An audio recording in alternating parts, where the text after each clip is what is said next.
Cristian Navarro, bien.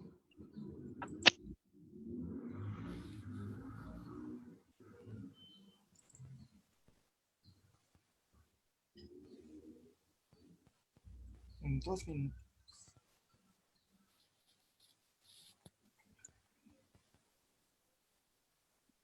Listo, ya hemos empezado la transmisión en Facebook. Y parece que va caminando. Salvo que me diga la presidente, la verdadera presidente de la academia, mi querida Cari. Facebook ya está caminando bien, ¿eh? Ok, perfecto. Tú dime si ya empezamos. Yo creo que ya estamos listos para empezar, ¿no?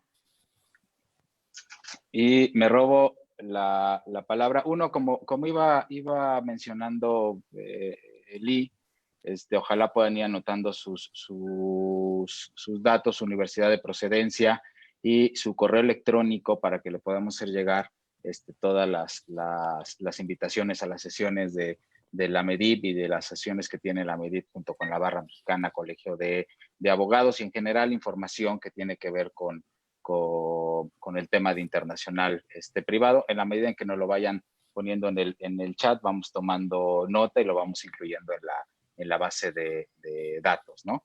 Es como lo platicamos en la sesión previa en la invitación previo a esta sesión. Hemos logrado poder estar transmitiendo en Facebook, en la página de la MEDIP, en conjunto con esta sesión que también resulta grabada. Entonces, al final del día, vamos a tener oportunidad de poder ver esta sesión en la página de la MEDIP, que se queda grabada, y en la página de Facebook de la MEDIP, en donde también se va a quedar grabada, ¿no? Entonces, hay consulta por doble lado, ¿no? Y le voy a ceder la pantalla a nuestro expositor mientras me permito ir leyendo parte de su currículum, ¿no? Ya lo tenemos ahí y permítanme tantito. Por aquí lo tengo. Y nos acompaña el doctor David Carrizo Aguado. Él es licenciado en Derecho y máster universitario en Asesoría Jurídica de Empresa, ambas titulaciones por la Universidad de León. Desde el año 2007 es doctor en Derecho, recibiendo la calificación de sobresaliente cum laude. Actualmente es profesor ayudante, doctor de Derecho Internacional Privado, acreditado a la figura de profesor contratado doctor, adscrito al Departamento de Derecho Privado y de la Empresa de la Universidad de León, área de Derecho Internacional Privado. En la actualidad ejerce labores de docencia e investigación en la Universidad de León, impartiendo docencia en las asignaturas de Derecho Internacional Privado, Nacionalidad y Extranjería, Protección Jurídica del Turista Internacional, Derecho Social Comunitario y Extranjería, Práctica en Derecho Internacional, Derecho en Seguridad de los Datos, la ciberseguridad en el comercio electrónico y el marketing, y etcétera. Hay muchas otras clases que ha estado impartiendo nuestro invitado el día de hoy. También es investigador del proyecto de investigación emergente financiado por la Generalitat Valenciana, cuyo título es La tutela de los derechos en el entorno digital, nuevos retos, desafíos y oportunidades, del cual el investigador principal es el doctor don José Juan Castello Pastor, ¿no? Es miembro de la Asociación Española de Profesores de Derecho Internacional y Relaciones Internacionales y miembro de la Asociación Portuguesa de Derecho Intelectual. Les haremos llegar los múltiples títulos de los artículos en los que ha participado nuestro invitado el día de hoy, y sin más preámbulo le estaría cediendo la palabra para que iniciara con su plática. Gracias, David, por acompañarnos el día de hoy. Muchas gracias a todos ustedes. En primer lugar, antes de comenzar, quiero mostrar mis primeras palabras de agradecimiento a la Academia Mexicana de Derecho Internacional Privado y Comparado. Para mí es un honor encontrarme entre todos ustedes y agradezco enormemente la invitación que ha sido cursada a través, como muy bien ha dicho el presidente, de la profesora Rosalvira Vargas y de don Eli Rodríguez, el presidente de la Academia. También quiero agradecer a la Berra Mexicana del Colegio de Abogados su presencia en esta conferencia. De ahí viene a que me han comentado que tenemos entre nosotros, entre el todo foro asistente, pues diversos operadores jurídicos, académicos, alumnos, y espero, bueno, estar a la altura de cada gremio, de cada sector, y supongo que quedará luego un tiempo para el debate, para reformular preguntas y sugerencias si en algún tema ha quedado igual superficial tratado o demasiado técnico, no lo sé, en función de aquellas personas que tengan conocimiento del tema. Bueno, pues la estructura que voy a seguir en la conferencia va a ser del siguiente modo. Un primer bloque de la misma estableceré el marco jurídico que hay a nivel europeo en torno a los contratos celebrados con consumidores en las operaciones, específicamente en las operaciones internacionales en el campo electrónico del consumo. Estudiaré o ofreceré el estudio de dos grandes normas, una de ellas en sede de competencia judicial internacional, es decir, aquella que nos ayudará a determinar qué autoridad judicial es competente para conocer de un litigio que presenta elementos internacionales en materia de contratación electrónica con consumidores en el campo transfronterizo, y por otro lado, dentro de este primer bloque, también una segunda norma en sede de ley aplicable, es decir, cuando hay conflictos de normas, saber qué ley va a ser elegida por la norma para solucionar un eventual litigio. Es decir, por un lado, competencia judicial internacional y por otro, ley aplicable. Ese es el primer bloque de la conferencia. En segundo lugar, también quiero exponerles que en esta materia específicamente de consumo transnacional, es muy importante la resolución de los posibles litigios y conflictos a través de métodos extrajudiciales, es decir, alternativos.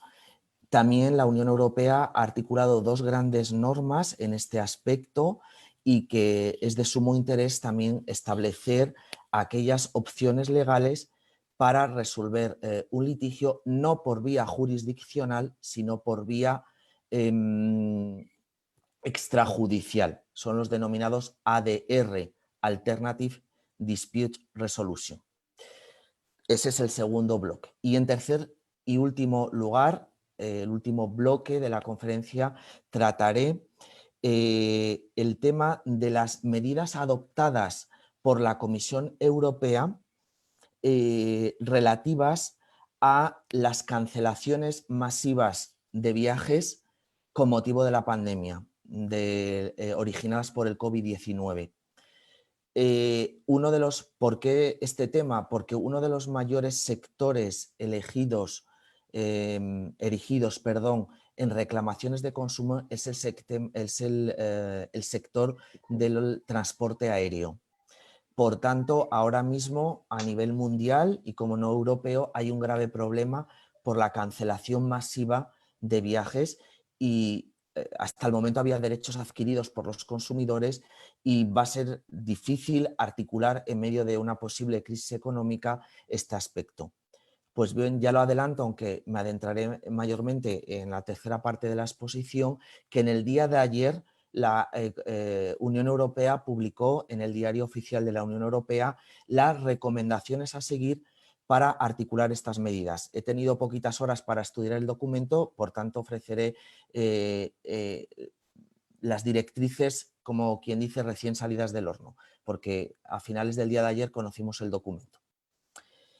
Por tanto, inicio el primer bloque de la conferencia, que es la relativa a las dos grandes normas de derecho internacional privado europeo para conocer, por un lado, la autoridad judicial competente y, por otro lado, el derecho aplicable a situaciones litigiosas en materia de derecho internacional privado patrimonial, exactamente en las operaciones transfronterizas de consumo. La gran norma en esta materia establecida, enmarcada en el ordenamiento jurídico comunitario, es el Reglamento 1215/2012, conocido como Reglamento Bruselas I bis. ¿Por qué ese apellido de Reglamento Bruselas I bis? Pues porque ya tiene antecedentes legislativos. Yo le llamo a este reglamento el nieto, porque anteriormente tuvo un papá, que era el Reglamento 44/2001, el denominado Bruselas I, y anteriormente el Convenio de Bruselas del año 1968, el abuelo. Esas dos normas, el abuelo y el papá, Convenio de Bruselas del año 68 y el Reglamento 44/2001 ya no están vigentes, han sido derogadas y suprimidas para que entre en vigor esta norma, que es el Reglamento Bruselas I bis, de ahí el apellido de I bis. Esta norma es una de las principales fundamentales en el comercio internacional por lo siguiente. Regula desde la óptica material todo el elenco de materia de derecho privado, civil y mercantil a nivel europeo. Sí que manifiesta algunas exclusiones, que son todo lo relativo a derecho de familia, seguridad social, arbitraje, materias de derecho público, evidentemente, que no entran en juego en nuestras normas de derecho internacional privado, pero por tanto constituye una norma esencial dentro del derecho patrimonial internacional europeo. Esta norma, el Reglamento Bruselas I bis, desde la óptica material. Así queda establecido, por si lo quieren consultar en la norma, en el artículo 1 y en su apartado segundo, el elenco de materias excluidas. Por otro lado, ¿a qué estados obliga, es de obligado cumplimiento dicha norma? Pues afecta a todos los estados que componen en estos momentos la Unión Europea, incluido Reino Unido y Dinamarca. Reino Unido, abrimos un interrogante aquí, como todos ustedes saben, ya es ciencia cierta que Reino Unido va a salir de la Unión Europea y se tiene que articular un periodo transitorio para ver qué va a pasar con aquellas normas que hasta el momento eran de carácter obligatorio para Reino Unido, el fenómeno conocido como Brexit. A día de hoy ese documento no lo tenemos disponible todavía, se está tratando el tema a ver cómo va a funcionar toda la normativa europea frente a Reino Unido. Hay voces que hablan de que va a firmar tratados de carácter bilateral, es decir, se obligará a la mayor parte de normas. Otras voces, otros expertos abogan de multilateralidad en las normas. No sabemos cómo se va a articular en materia patrimonial, en materia de familia, en materia de libre circulación. Bueno, hay grandes interrogantes en torno a este tema, los cuales no voy a profundizar porque no es motivo de la conferencia, pero sí que ya sabemos también que en el día de ayer quiere adherirse a un convenio, que es el Convenio de Lugano del año 2007, que dicha norma está articulada, el Convenio de Lugano de 2007, para Noruega, Suiza e Islandia. Estos tres estados no forman parte de la Unión Europea, pero mantienen obligaciones, en este caso dentro del comercio internacional de esta norma, a través de este convenio, del Convenio de Lugano de 2007. Pues ha manifestado ya Reino Unido que quiere adherirse a dicho convenio, es decir, quiere jugar como un tercer estado, pero sin perder beneficios de lo que supone las políticas comunitarias, como puede ser una libre circulación de personas, mercancías y capitales. Es un poquito lo que está intuyendo en el posicionamiento del Reino Unido a nivel territorial. En cuanto a nivel personal, esta norma, el Bruselas I bis, ¿qué implica esta norma? Pues en el proceso, cuando se habla de un proceso ante un posible juez competente, se va a exigir que el demandado en el proceso tenga su domicilio en la Unión Europea. Es un requisito de aplicación personal de esta norma, que el demandado tenga su domicilio en la Unión Europea. Ahora bien, no es de carácter absoluto esta regla, sino que va a tener excepciones. Y una de las excepciones serán los contratos de consumo. ¿En qué va a consistir esa excepción? Pues que se va a contemplar y se admite por parte del legislador comunitario que el demandado en ciertos contratos o operaciones comerciales, aunque esté domiciliado fuera de la Unión Europea, va a poder aplicarse dicha norma. Por eso les puede interesar de cara a ordenamientos jurídicos como puede ser de América Latina. Ejemplo clásico, muchas multinacionales no tienen su domicilio dentro de la Unión Europea, pero podrán ser demandadas con esta norma dentro de la Unión Europea. Por ejemplo, multinacionales chinas que operan en el mercado. Por tanto, esta ha sido una de las reformas introducidas por el Bruselas I bis, es decir, que solo para ciertos, ahora enunciaré concretamente cuáles, uno son los contratos de consumo, para ciertos foros de competencia se va a admitir que el demandado tenga su domicilio en un tercer estado, es decir, fuera de la Unión Europea. Además de las operaciones de consumo internacional, esta excepción rige también en otras, que son los contratos ello viene regulado en el artículo 26 por si quieren consultarlo. En los contratos de trabajo internacional, los foros de consumo, que es los que vamos a detallar en gran medida en esta ponencia, los foros exclusivos regulados por el artículo 24 y el foro de sumisión expresa. Estos 4 foros son los que contempla el legislador como excepción a la regla general de que el demandado debe residir o estar domiciliado en la Unión Europea. ¿Vale? En materia de consumo hemos visto un gran avance en este aspecto, como puse el ejemplo de una multinacional que queda radicada fuera de la Unión Europea. Breve tinte característico, que es un foro exclusivo, un foro que es una de las excepciones. Un foro exclusivo es aquel que queda determinado por una norma en el que las partes no tienen poder de disposición para fijar un tribunal competente. Ejemplo clásico en nuestra norma, en el Bruselas I bis, por ejemplo, los contratos de arrendamiento de bienes inmuebles. Las partes, aunque en el contrato pacten un tribunal competente, solo será y exclusivamente competente los tribunales donde esté sito el bien inmueble. Aunque las partes pacten otra cosa, será no válido. De ahí tienen el calificativo de exclusivos. Es decir, imperativamente marcados por la ley, son exclusivamente competentes los detallados en este artículo 24. He puesto el ejemplo de arrendamientos, pero hay más. Por ejemplo, los derechos de propiedad intelectual quedan regulados también por foros exclusivos, también cuestiones de registro público y un elenco más detallado del artículo 24 que no me voy a extender porque no es el objeto de la misma. También la sumisión expresa. La sumisión expresa es los pactos expresos de competencia. También se admite en este foro establecer esa excepción de la regla contenida del domicilio del domicilio del demandado. También es interesante reseñar esto que me ha venido a la mente por las multinacionales radicadas en terceros países que contempla el reglamento a través de un foro denominado de explotación de sucursal que queda regulado en el artículo 7.5 que se pueda demandar a empresas que, aunque su sede social esté fuera de la Unión Europea, si operan en el mercado comunitario,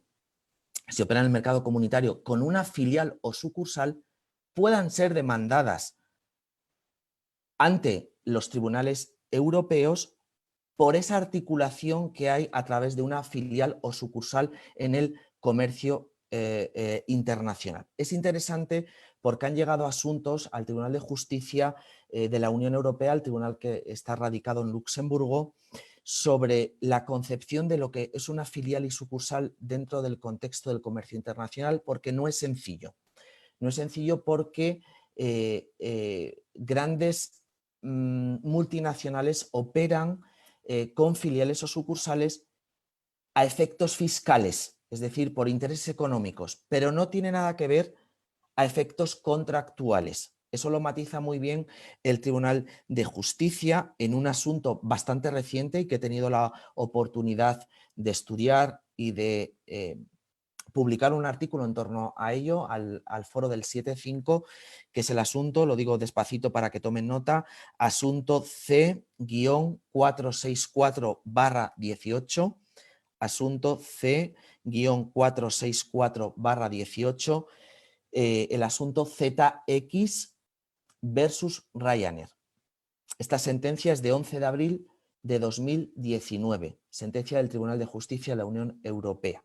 Esta sentencia se hace un análisis profundo de la explotación del foro de sucursal, de este 7.5. Ryanair es una empresa europea muy conocida por todos porque es una aerolínea de bajo coste. Tiene una elevadísima influencia en el comercio europeo porque grandes consumidores contratan derivado de los bajos precios que mantiene para volar con esta empresa. Prácticamente cada mes o 2 meses hay un asunto ante el Tribunal de Justicia, mantiene muchísimas reclamaciones por incumplimientos contractuales. En este caso, en el asunto que les he mencionado, entró a valorar si una filial o sucursal que tenía en España, esta empresa, la empresa Ryanair, era realmente una filial o sucursal a efectos de contratación frente a los consumidores o era una agencia o filial a efectos fiscales. Después de un análisis profuso de la misma, llega a la conclusión de que era a efectos fiscales, por tanto, no se podía activar el foro del 7.5 y el consumidor no pudo demandar ante los tribunales españoles a través de este foro porque esa sucursal no era una prolongación de la empresa matriz. Es decir, solamente lo tenía a efectos fiscales. Una prolongación de la sede o de la matriz de la empresa quería decir que el consumidor tiene que apreciar que contrata verdaderamente como si fuera la empresa, es decir, una prolongación de la empresa. Y no era así con esa filial o sucursal que tenía en territorio español. Y para finalizar los ámbitos material, personal, territorial, queda un ámbito, el ámbito temporal. ¿A partir de qué fecha se aplica esta norma? Se aplica a partir del 10 de enero del año 2015. Es decir, todos los asuntos posteriores a esta fecha en sede litigiosa deben aplicar esta norma y no el anterior reglamento, que era el reglamento 44/2001. ¿Vale? Bueno, ya lleva unos años de funcionamiento, va para 5 años ya y hay una profunda jurisprudencia en torno del Tribunal de Justicia en torno a esta norma. La articulación que tiene de foros de competencia, es decir, de cómo declarar a un juez competente para conocer de un asunto, la establece de una manera jerárquica o piramidal. En primer lugar, establece los denominados foros exclusivos que mencioné antes, que son aquellos foros en los que no hay disponibilidad por parte de los litigantes, ni del demandante ni del demandado, por ejemplo, en un contrato. Es decir, exclusivamente queda blindada la competencia a los tribunales enunciados en el artículo 24. Seguidamente, detrás de este foro, en segundo lugar, dentro de esta jerarquía, se encuentra la sumisión tácita. La sumisión tácita conlleva declarar competente a un tribunal mediante un comportamiento procesal del demandado. Es decir, si el demandado comparece ante un tribunal y no impugna la competencia, tácitamente es competente ese tribunal. Eso quiere decir una sumisión tácita que viene regulada en el artículo 26. En tercer lugar, tercer escalón o jerarquía de foros es el artículo 25, que es la sumisión expresa, es decir, la autonomía de la voluntad contractual. Es regulado en el artículo 25. Debe cumplir una serie de criterios de fondo y forma enunciados en dicho precepto las partes para que ese pacto de tribunal competente sea válido. Y por último, en último lugar, se encuentran dos foros de competencia que operan en el derecho procesal civil internacional de manera alternativa. Por un lado, el foro del domicilio del demandado es un cajón desastre, es decir, si no tenemos dónde mandar, pues será conocedor el juez donde esté domiciliado el demandado.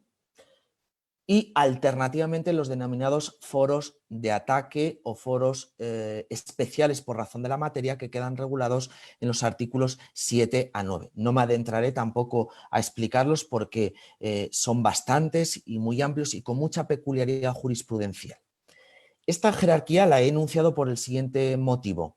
Esta jerarquía son las denominadas normas procesales generales para aquellos contratos en los que no hay una parte débil en la relación contractual, es decir, las normas generales procesales, en esta jerarquía de foros. Foro exclusivo, sumisión tácita, sumisión expresa y foro del domicilio del demandado con alternatividad a los foros especiales por razón de la materia o foros de ataque. Fuera de estos foros existen los contratos de protección y ahí están los foros de consumo porque existe una parte débil en la relación contractual que en nuestro caso va a ser el consumidor. Además de estos foros especiales también están el contrato de trabajo, porque el trabajador frente al empresario es parte débil de la relación contractual, y los contratos de seguro. El asegurado es parte débil frente a las empresas o intermediarios de seguros, que no trataré tampoco. Me adentraré en los contratos de consumo en estos foros especiales o de protección. Me ha parecido útil porque en caso de no cumplirse lo que a continuación voy a desarrollar de los contratos de consumo o de protección al consumidor, directamente operarían las normas generales de contratación especificados en esa jerarquía de foros.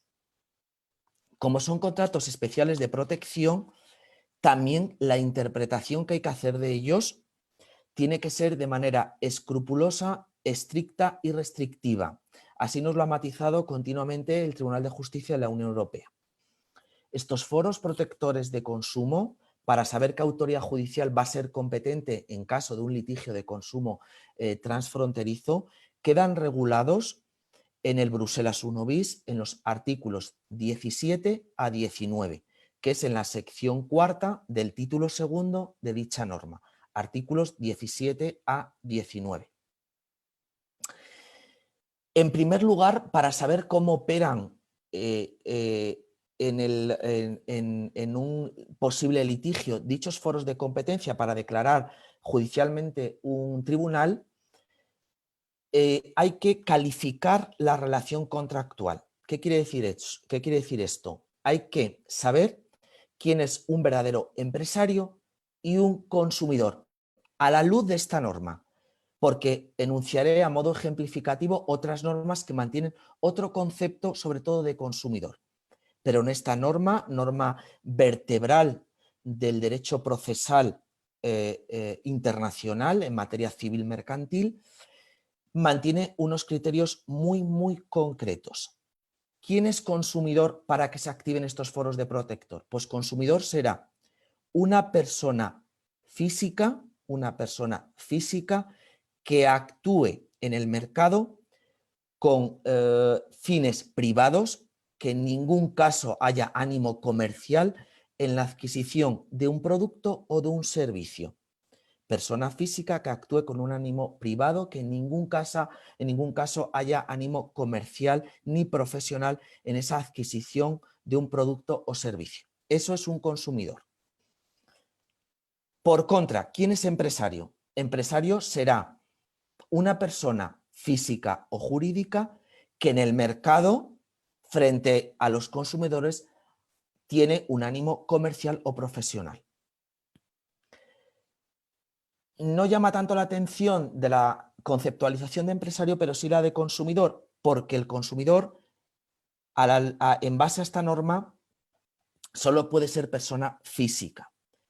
Les digo esto porque nuestro ordenamiento jurídico interno español, en el texto refundido que tenemos de la Ley General de Consumidores y Usuarios, contempla la posibilidad que un consumidor pueda ser contemplado como persona jurídica sin ánimo de lucro, sin ánimo profesional. Pero en aplicación de las normas europeas, no, solamente persona física.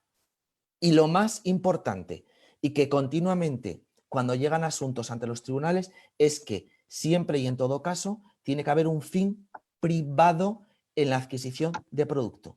En el momento en el que se detecte que hay un ánimo comercial en la adquisición del producto, directamente estas normas de protección no serán aplicables y se aplicarán las normas de carácter general que dije al inicio del análisis del reglamento, estos foros piramidales. Además de probarse quién es consumidor y quién es empresario, debe verificarse que la actividad comercial que realiza el empresario frente al consumidor deba estar constituida en lo denominado como una actividad dirigida o una actividad ejercida. Mantiene estos términos exactos el artículo 17.1 del Bruselas 1 bis. Que la actividad comercial deba ser dirigida o ejercida. ¿Qué quiere decir eso?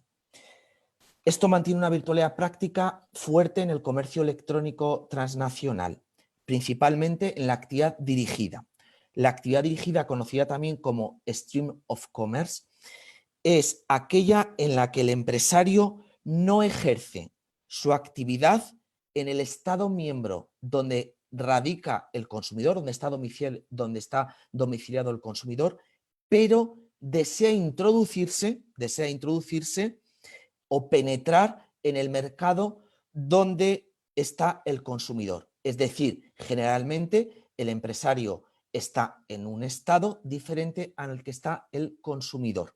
Eso es muy habitual en el comercio electrónico. Dirige actividad comercial como puede ser el envío de publicidad, anuncios, envíos de correos electrónicos o de otro tipo de medios digitales para adentrarse en el mercado del consumidor. Es una actividad dirigida.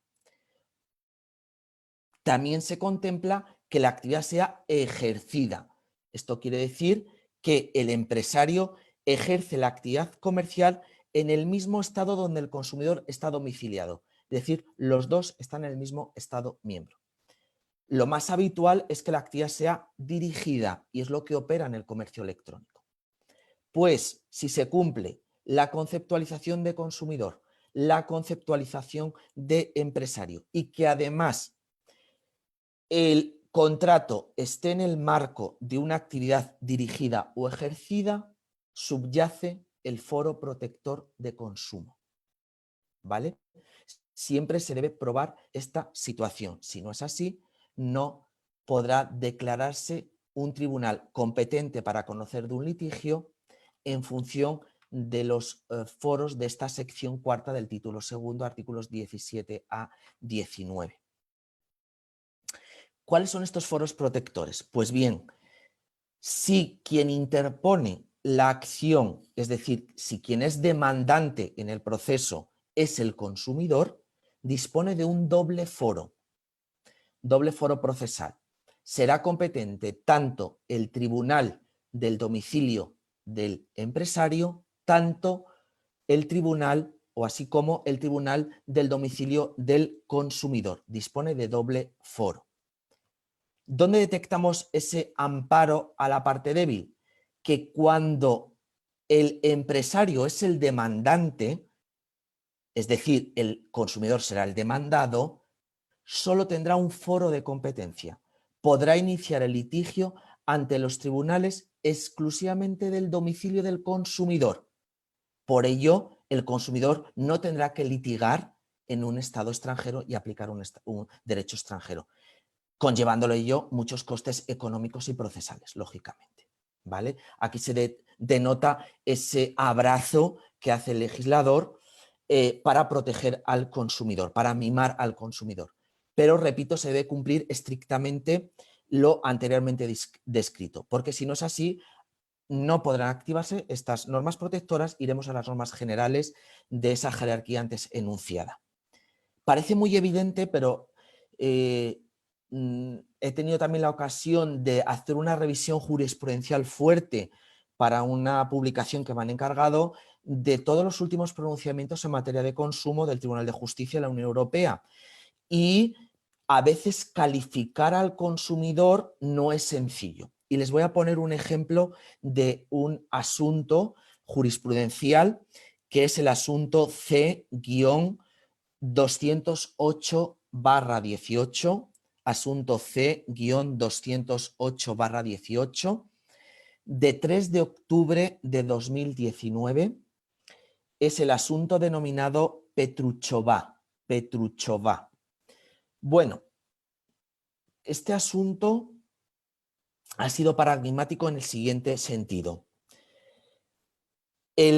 La consumidora, que es la señora Petruchová, que tiene su domicilio en la República Checa, realiza una operación comercial de inversión frente a una empresa dedicada a inversión extranjera, en moneda incluso extranjera. Bueno, en los tribunales internos, antes de llegar el asunto al Tribunal de Justicia, se plantean realmente si un inversor puede ser considerado consumidor a los efectos de que se active en la competencia del domicilio del consumidor y no tenga que ir a litigar a donde está la empresa. Porque además, en el contrato que habían firmado ambas partes, había una sumisión a los tribunales del domicilio del empresario. Bueno, la señora Petruchova es una persona física individual que opera en el mercado para hacer una operación de inversión y se plantea la cuestión prejudicial ante el Tribunal de Justicia que califique si es verdaderamente consumidor o, al ser inversor y tener conocimientos con relación a la operación que está firmando frente al empresario, no puede ser calificada consumidora. Pues bien, es un asunto muy largo, un desarrollo largo que hace el juzgador europeo, pero llega a la conclusión ávidamente que siempre y cuando, aunque tenga conocimiento sobre la materia, mantenga un fin privado en esa inversión, no haya un ánimo de lucro, no haya un fin profesional, tiene que ser considerada consumidora. Tiene que ser considerada consumidora, es decir, protegerle para que pueda litigar ante cualquier incumplimiento en los tribunales de su estado y no tenga que ir a litigar a los tribunales del domicilio de la empresa. Además, en este caso, como digo, había una cláusula expresa de sumisión, es decir, ambas partes aceptan someterse a los tribunales donde está radicada la empresa inversora, que no estaba en la República Checa, por supuesto, donde reside la persona y la inversora.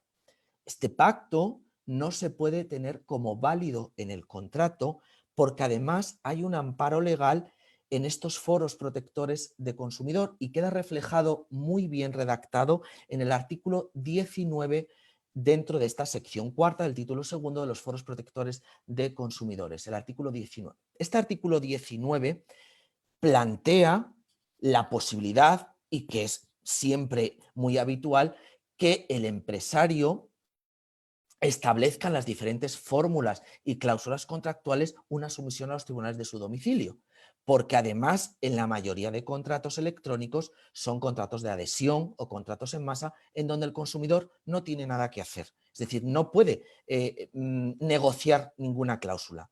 Además, sucede el fenómeno del denominado click agreement, es decir, si el consumidor no hace clic en la correspondiente plataforma web a ese contrato, no puede continuar ni llegar a terminar ni ponerle fin al contrato por esas fórmulas contractuales de adhesión o en masa. Es decir, o hago el clic y acepto o no continúo con el contrato. Muy habitual, por ejemplo, en los contratos de transporte aéreo con las compañías low cost. El click agreement. También hay asuntos interesantes en todo esto, a las formulaciones que tienen las webs de las grandes multinacionales y que pueden llegar incluso a confundir y a introducir cláusulas abusivas que no puede negociar el consumidor porque son cláusulas de adhesión y que si además no marca el clic no va a continuar en el contrato que quiere llevar a cabo y que quiere finalizar porque le ha interesado su publicidad, su oferta, su cuantía dineraria sobre el bien y servicio que va a realizar. Pues bien, para que este pacto, el pacto de sumisión a los tribunales, que es muy habitual que se inserten las cláusulas, yo siempre se lo digo a mis alumnos, ustedes se dan cuenta cuando firman un contrato si surge un problema donde tienen que ir a litigar porque se lo impone así la empresa y dicen no, lo tenemos que hacer todo rápido en las webs porque además si no aceptamos rápido se nos caduca la oferta, no nos mantiene el precio, etc. Es decir, prácticas que son cuestionables por parte de las empresas. También haré alguna breve mención a ello. Pues el legislador comunitario indica que la sumisión en los contratos de consumo a favor de otros tribunales que no sean los del domicilio del consumidor serán nulos siempre y cuando sean formulados con, establece así el artículo 19, con posterioridad al nacimiento del litigio. Son nulos si se formulan con posterioridad, con anterioridad al nacimiento del litigio. Es decir, en un contrato, el contrato es siempre previo al nacimiento del litigio. Si ya nos está imponiendo la empresa correspondiente la inserción de una sumisión a favor de sus tribunales, esa cláusula hay que denunciarla ante los tribunales, porque no puede ser válida tener que ir a litigar donde esté radicado el empresario, porque deviene en nula, porque el pacto siempre debe ser posterior al nacimiento del litigio, no anterior, y el contrato es anterior al nacimiento del litigio. También contempla la posibilidad de que se inserten cláusulas del pacto siempre y cuando permita al consumidor litigar en su estado o amplíe posibilidades procesales a favor del consumidor, es decir, que impere el denominado principio favor consumatoris, es decir, que se formule un contrato a favor de la parte débil. ¿Cuál es la praxis habitual? Nunca es así, nunca se formula un contrato a favor del consumidor. Entonces, las vías legales que establece este artículo 19 preservan el que el consumidor tenga que litigar, aunque exista una cláusula firmada por él, a los tribunales del domicilio del empresario, y así declarar nula esta cláusula. Lo que les quería comentar con relación a las configuraciones de las páginas web en los contratos electrónicos transfronterizos. Son importantes este aspecto muchas veces para probar lo que se denomina la actividad dirigida que dije anteriormente, es decir, cómo esa captación del empresario frente al consumidor cuando ambos están radicados en otros estados. Hay un asunto muy ejemplificante, ya tiene unos años, ha cumplido 10 años este asunto del Tribunal de Justicia, pero que es muy ejemplificante porque el Tribunal de Justicia enmarca una serie de ítems, de características que tienen las web y que sirven para probar esta actividad dirigida ante los tribunales del domicilio del consumidor. Se lo voy a decir porque por si la quieren consultar. Es la sentencia del Tribunal de Justicia de 7 de diciembre de 2010, sentencia del Tribunal de Justicia de la Unión Europea de 7 de diciembre de 2010, el denominado asunto Pamer, Pamer con 2 M's. No obstante, ya adelanto que si alguien del foro asistente necesita que le facilite todo el material que estoy enunciando, tanto de asuntos del Tribunal de Justicia como la legislación e incluso algún artículo doctrinal que tengo desarrollado sobre la materia, no tengo ningún inconveniente hacerlo llegar a través igual del señor presidente de la academia o como ustedes me indiquen, para que tengan una lectura más profunda del asunto. También es cuestión a destacar que cuando el consumidor inicia la acción ante los tribunales de su domicilio, este foro protector es intuito persone, quiere decir que solo el consumidor, persona física individual, está legitimado para iniciar la acción.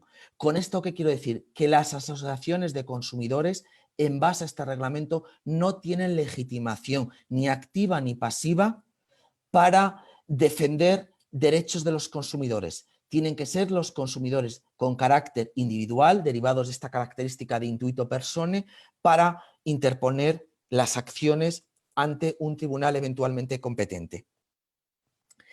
Esto es un hándicap, porque en ocasiones las asociaciones de consumidores engloban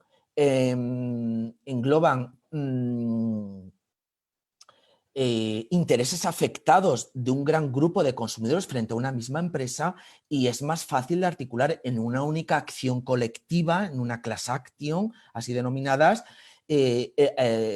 tanto desde el punto de vista procesal como económico, defender los derechos de los consumidores.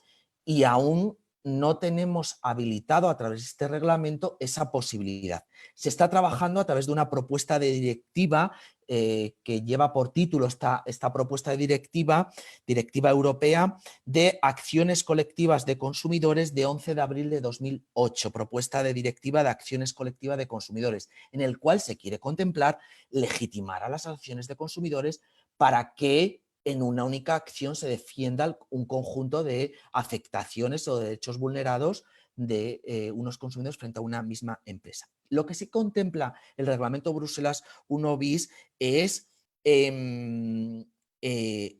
unir acciones individuales ante un mismo juez, pero no dejan ser demandas individuales, que no tiene nada que ver con una class action o una acción colectiva, que en una única acción se legitiman ante el tribunal competente.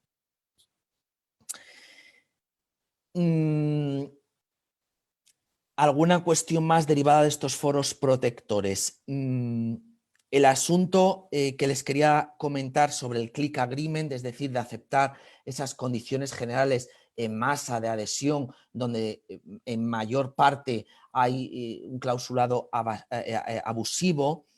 El asunto en donde se ha desarrollado, yo también lo trabajé en su día, el tema del click agreement, es la sentencia del Tribunal de Justicia de la Unión Europea de 21 de mayo de 2015. 21 de mayo de 2015, sentencia del Tribunal de Justicia de la Unión Europea, es el denominado asunto El Manjub.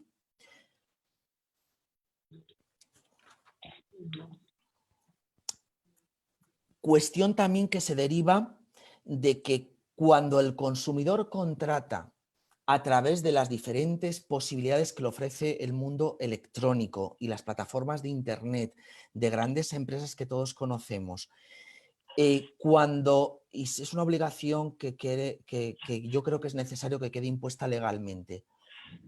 Cuando aceptamos unas condiciones impuestas muchas veces por el empresario, o en la gran mayoría, se aboga porque se genere un soporte duradero, es decir, que se genere un archivo disponible para el consumidor que pueda guardar el consumidor en un USB, en un dispositivo electrónico, con el fin de que dichas cláusulas no puedan modificarse. Es decir, que se genere un soporte duradero. Y dentro de esas cláusulas que mayormente los consumidores no leemos a la hora de contratar todo lo que se nos está imponiendo, y una de las cuestiones vitales es los foros de competencia, se habla por la claridad y legibilidad de estas cláusulas. Yo creo que hoy en día todo el mundo hemos contratado a través de Internet algo, un producto, un servicio. Siempre cualquier consumidor medio ideal, es decir, no tiene por qué tener una formación jurídica, ni mucho menos, ni técnica. No hay quien entienda la mayoría de las cláusulas impuestas por las multinacionales. Por tanto, esa claridad, esa transparencia que tanto aboga el legislador no se está cumpliendo, a raíz de todo esto, a nivel europeo, con relación a la abusividad, a la poca claridad, a la poca transparencia que hay en los contratos electrónicos, ha habido lobbies, ha habido grupos de presión para que se legisle vía reglamentaria en la Unión Europea. Vía reglamentaria digo lo siguiente, porque en la Unión Europea tenemos dos grandes fuentes, alguna más, pero dos grandes fuentes que son el reglamento y la directiva. El reglamento es de obligado cumplimiento por todos los Estados miembros. En cambio, la directiva tiene que ser transpuesta al ordenamiento jurídico interno, es decir, tiene que haber una adaptabilidad de las normas internas. Y son la mayoría en esta materia de consumo directiva de mínimos, es decir, la Unión Europea marca unos mínimos protectores que en ningún caso los Estados miembros pueden disminuir, pero sí ampliar. Legislar vía reglamentaria es óptimo en esta materia porque tienen que cumplir todos los Estados lo que dispone una norma. Pues bien, en el año 2015 en la Unión Europea se abrió la denominada Estrategia del Mercado Único Digital. La Comisión Europea abrió la denominada Estrategia del Mercado Único Digital. que va a finalizar en este año, en el año 2020, y que en el año 2021 ya se tiene anunciado una nueva planificación del mercado digital europeo, que es el llamado Programa Europa Digital 2021-27, denominado Dando forma al futuro digital de Europa. Programa Europa Digital 2021-27, que tiene o lleva por título Dando forma al futuro digital Europa. Pues bien, eso empezará en el año 21. Hasta este año, dentro de la estrategia del mercado único digital, se ha legislado muchísimo en materia de comercio electrónico, además de otros temas, porque la estrategia es interesantísima, la verdad. Yo les recomiendo la lectura.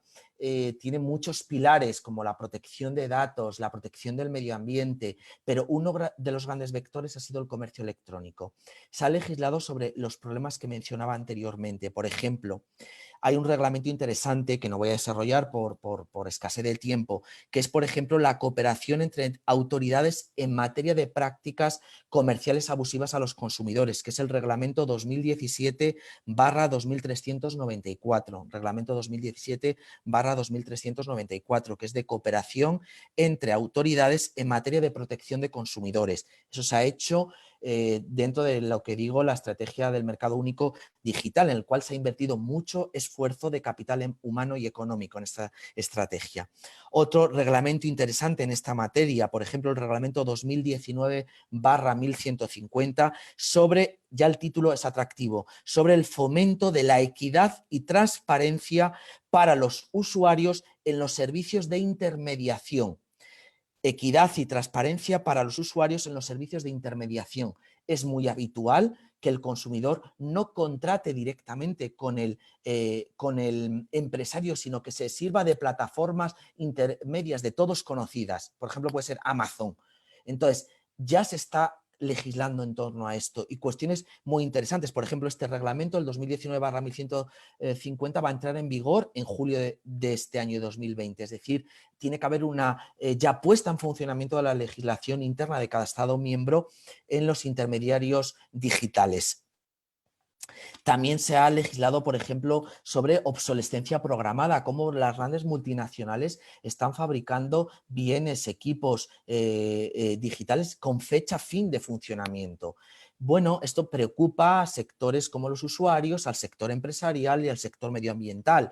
Entonces, se supone además que dentro de la segunda fase del 21-27, dando forma al futuro digital Europa, esta legislación se va a ir modulando, sin olvidar que estamos inmersos en la transformación digital, es decir, legislar sobre aspectos electrónicos, de ciberseguridad, en donde tiene que haber un gran equilibrio entre lo técnico y lo jurídico, no está siendo fácil porque la tecnología va por delante de la norma.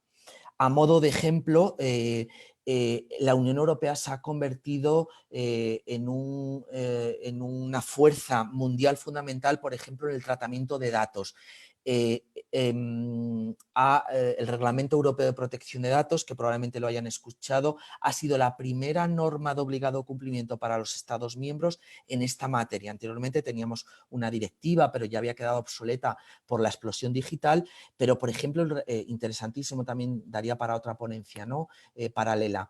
Todo el tratamiento de datos y, por ejemplo, como internacional privatista, las transferencias internacionales de datos. Hoy quien tiene datos tiene poder. Entonces, ha legislado, cuestión que no ha hecho, digo, a nivel global ni Estados Unidos, ni China, ni Rusia, sí la Unión Europea con este reglamento. Hay voces ya que abogan por una reforma ya del reglamento y tiene muy poco tiempo en funcionamiento, porque adaptar el medio digital y la protección de datos es muy difícil, pero por lo menos hemos dado un paso hacia adelante y se ha hecho dentro de la estrategia del mercado único digital abierta en el año 2015. Por ejemplo, ha sido uno de los pasos paradigmáticos la promulgación de esta norma del Reglamento Europeo de Protección de Datos.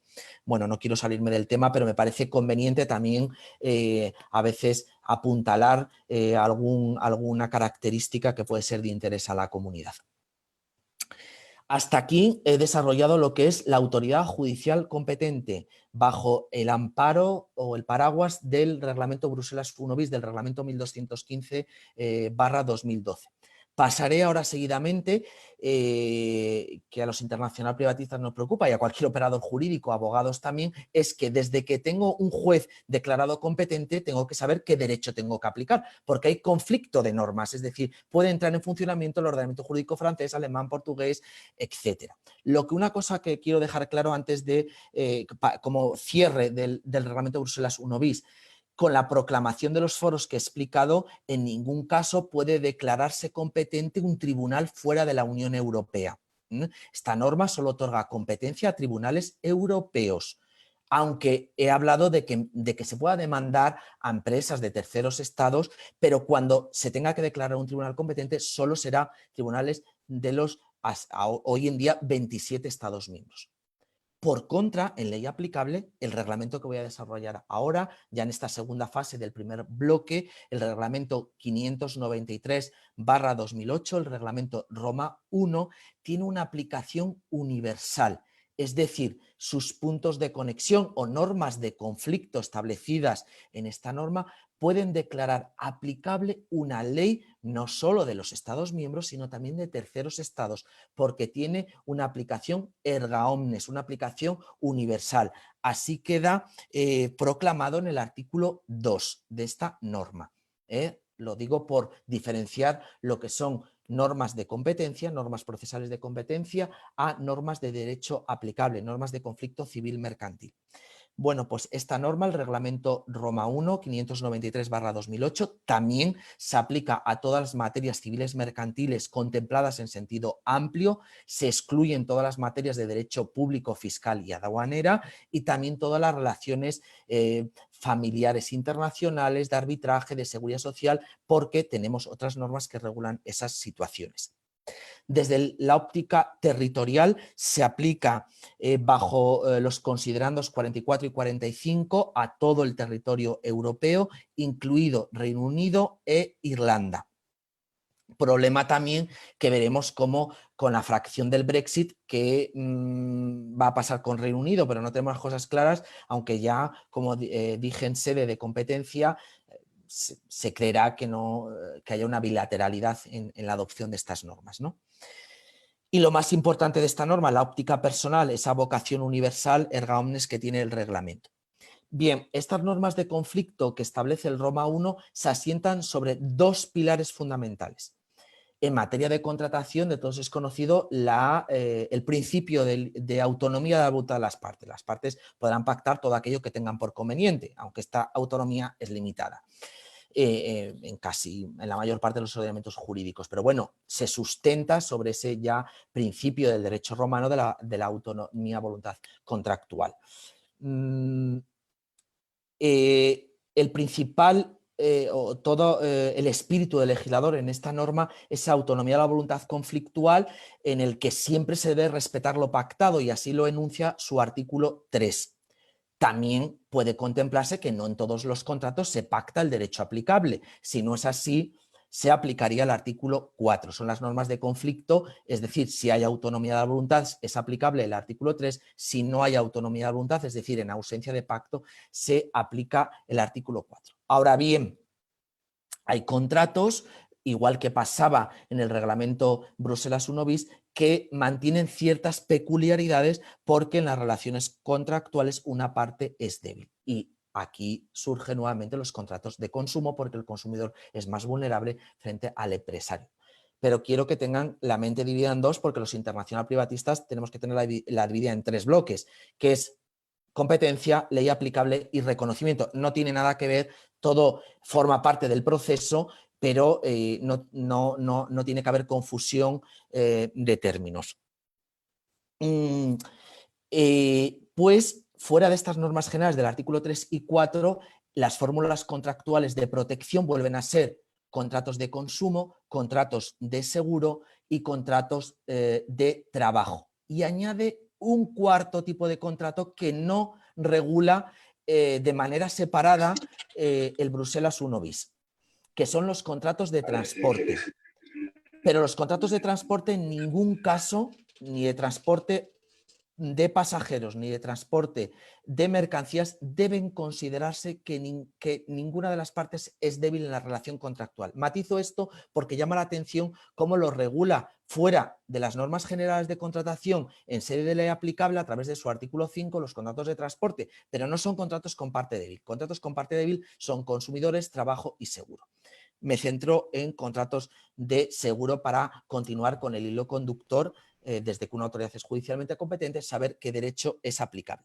Solo hay un precepto que regula esta cuestión y es el artículo 6. El artículo 6 regula las normas de conflicto en materia de contratos de consumo transnacionales. Lo mismo, mantiene similares criterios al Bruselas 1 bis. Hay que probar siempre para aplicar un derecho extranjero que, por un lado, tiene que haber un consumidor, mantiene el mismo criterio conceptual, persona física ajena a una actividad comercial, contrata por contra la otra parte una persona física o jurídica que mantiene un ánimo comercial o profesional y que dicho contrato, dicha operación comercial está enmarcada dentro de una actividad ejercida o una actividad dirigida. Y define en estos mismos términos el artículo 6 la actividad ejercida y la actividad dirigida. Por tanto, por no repetirme, no los voy a volver a enunciar sus características. Simplemente a modo de recordatorio que la actividad dirigida es la que mayor influencia tiene en la comercialización electrónica. Si se prueba que existe un consumidor y un empresario y que hay una actividad ejercida o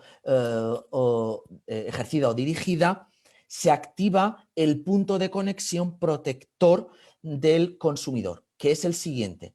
Será aplicable la ley de la residencia habitual del consumidor. Ley de la residencia habitual del consumidor. Con ello se quiere blindar esa protección, esa fragilidad, para que se defienda ante el juez competente aplicando el derecho de su Estado y no tenga que aplicar un derecho extranjero, que conlleva, como había dicho anteriormente, un coste procesal y económico bastante elevado.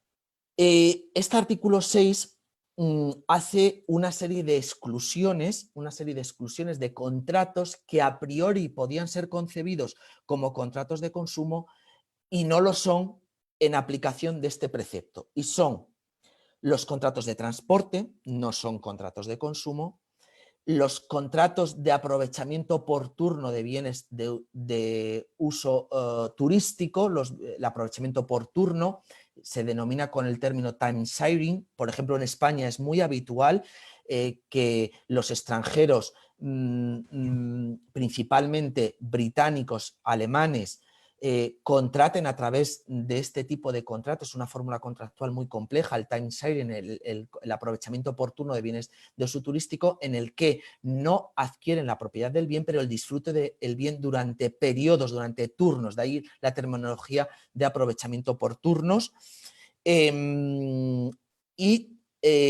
Sí que son contratos de consumo y hago alusión a ello porque luego con las recomendaciones de los viajes que publicó ayer la Unión Europea me voy a hacer referencia a ellos, los viajes combinados, aquellos paquetes turísticos que se componen de un alojamiento, de un transporte y de un servicio accesorio añadido que se denomina paquete turístico.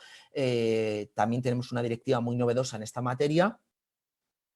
Los llamados paquetes dinámicos, paquetes turísticos o viajes combinados, que sí que son considerados contratos de consumo.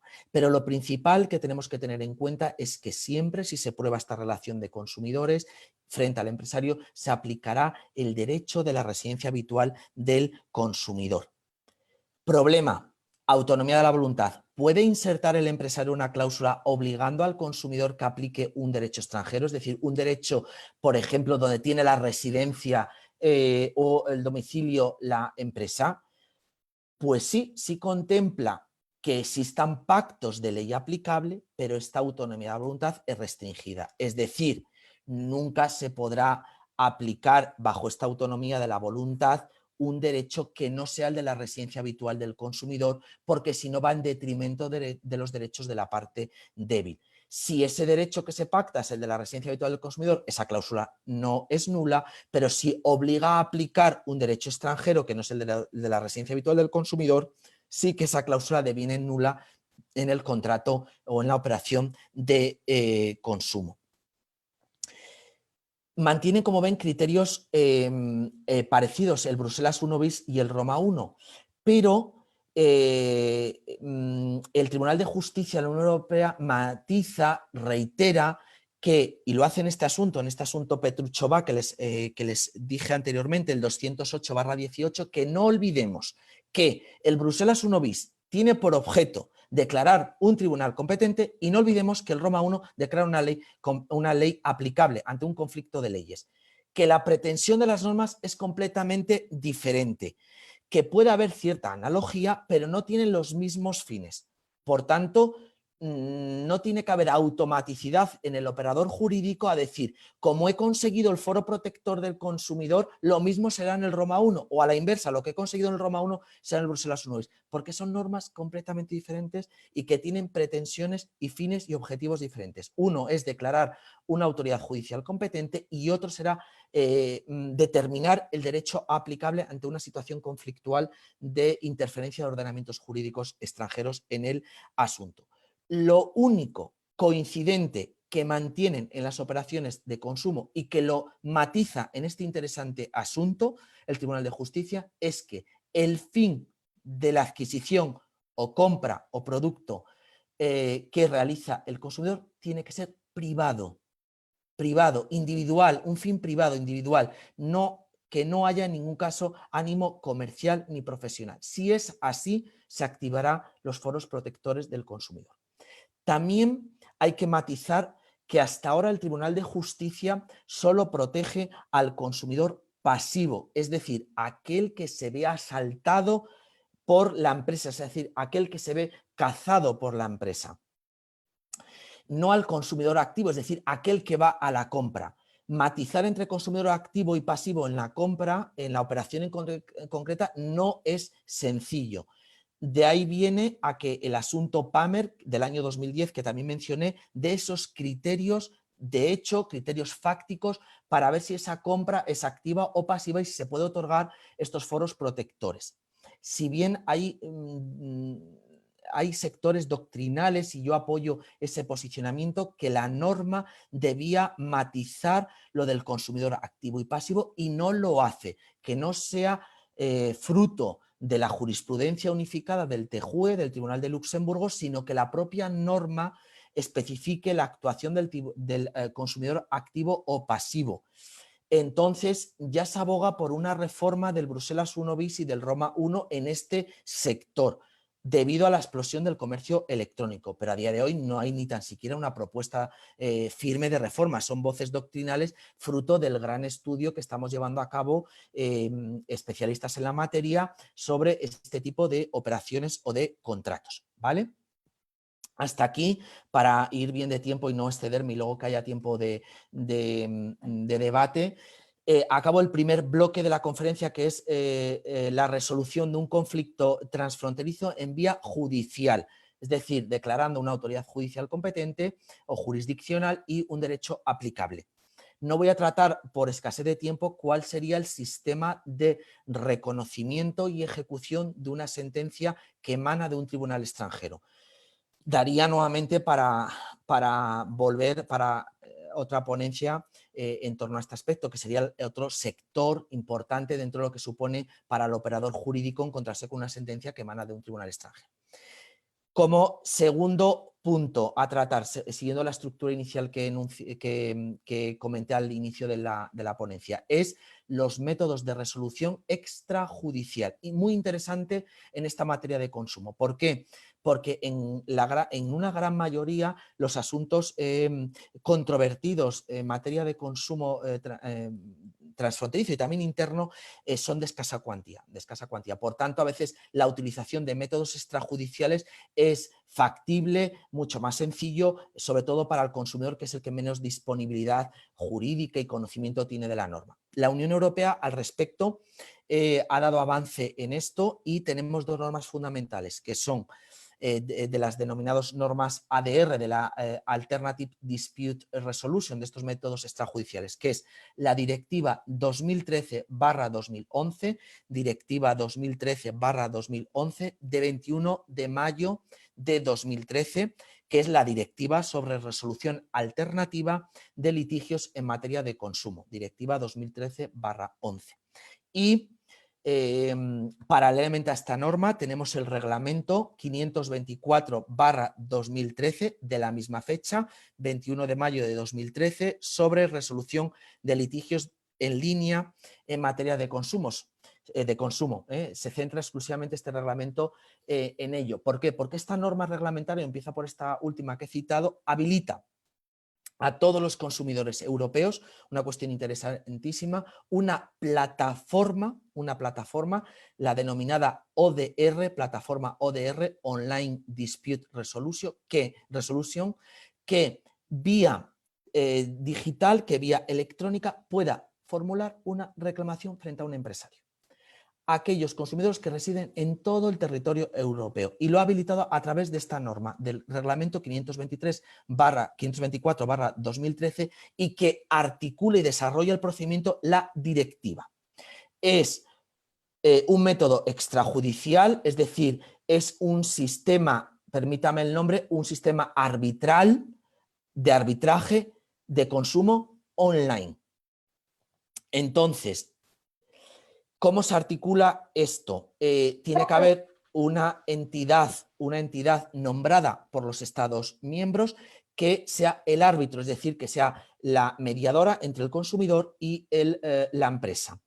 Y todo eso es realizado por métodos electrónicos, gratuitos, y que no es necesario ni abogado ni procurador. Es decir, de manera unilateral, el consumidor puede iniciar la reclamación a través de la plataforma ODR, que podrán encontrar el link, el enlace a través del denominado, y les recomiendo que lo visiten porque es un portal excelente que dispone la Unión Europea, que es el denominado Centro Europeo del Consumidor,